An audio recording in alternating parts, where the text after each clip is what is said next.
NASA's new heavy lift rocket will not get off the ground until December 2019 at the earliest, and its maiden flight could easily slip to the middle of 2020, the space agency announced on Wednesday. The rocket, known as the Space Launch System, would succeed the Saturn V that took astronauts to the Moon more than 4 decades ago.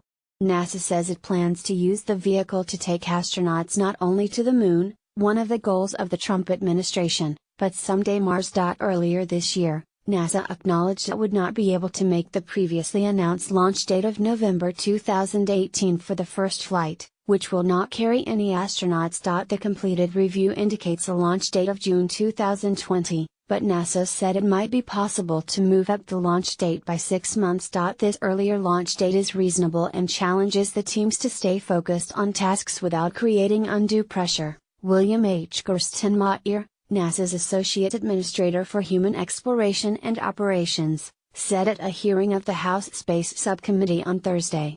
Furthermore, NASA is taking additional steps to reduce schedule risks for both known and unknown issues and protect for the earliest possible launch date. At the request of the Trump administration, NASA examined the possibility of putting astronauts aboard the rocket's first flight. But that would have further pushed back the launch date and added as much as $900 million to the program's price tag.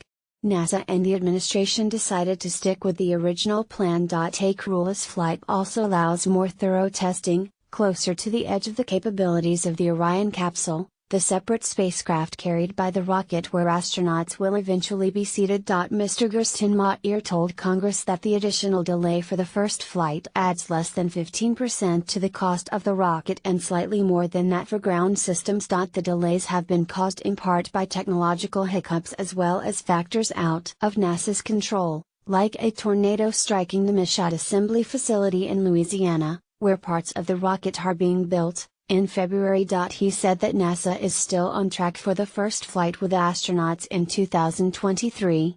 The rocket could also be used in the early 2020s to propel a robotic probe to Jupiter to study Europa, a moon with a vast ocean under its icy crust that is thought to be one of the most promising places in the solar system to look for life. Mr. Gerstenmaier said the agency would soon provide a framework of NASA's plans beyond 2023. A report this week from NASA's Inspector General highlighted problems that the program still faces, including very tight budget reserves. NASA also remains without a permanent leader since Charles F. Bolden Jr. stepped down as administrator on President Trump's inauguration day. The 293 days that have passed since are the longest that NASA has been without a permanent administrator. On Wednesday, the nomination of Jim Bridenstine, an Oklahoma congressman, to be the next administrator narrowly won approval of a key Senate panel, with all 14 Republicans on the Commerce, Science and Transportation Committee voting in favor and all 13 Democrats opposed. Bill Nelson, a Democratic senator from Florida, said Mr. Bridenstine lacked the experience needed for running a large agency like NASA.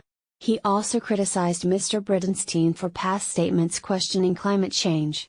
The full Senate still needs to vote on the nomination. Some outside space experts have suggested that NASA should abandon the Space Launch System and turn to alternatives being developed by commercial companies like SpaceX and Blue Origin that would be cheaper. SpaceX is aiming for the first launch of its Falcon Heavy rocket within the next few months, but that rocket is not as powerful as the Space Launch System and is also years behind schedule. Mr. Bridenstine has been an advocate of commercial space companies but also supports the Space Launch System and Orion. At Thursday's hearing, Lamar Smith, the Texas Republican who chairs the House Committee on Science, Space, and Technology, expressed frustration over the continuing delays and cost overruns. The more setbacks SLS and Orion face, the more support builds for other options, he said. Mr. Smith, however, will not be among those deciding the future of NASA. He announced last week that he would retire when his term ends in January 2019.